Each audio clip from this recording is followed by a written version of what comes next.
Most founders like the idea of a strategic head of people who's going to affect positive, meaningful change.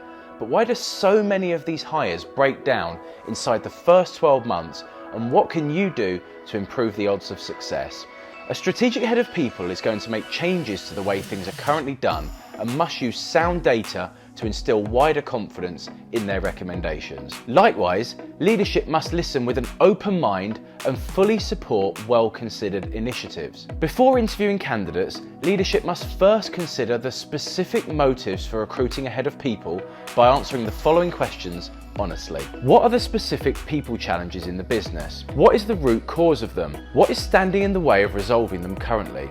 And what future people challenges are anticipated as the startup grows? The findings from this process should be communicated openly with the head of people candidates during the interview process, with an opportunity for them to present their recommendations as to how they would solve these specific problems. When listening to their proposals, leadership should consider how convincing is the approach they've presented. Did they deliver it in a way that instills confidence? Have they grasped the nuance and specific challenges of this unique startup? Were they able to share credible examples of related experience they have in doing this? Did it feel like a truly honest discussion, or did either party hold back? If done properly, this discussion is likely to bring to the surface some of the more contentious matters over which leadership and the head of people sometimes disagree. Topics such as pay, flexible working, and diversity. To what extent is there alignment over these issues?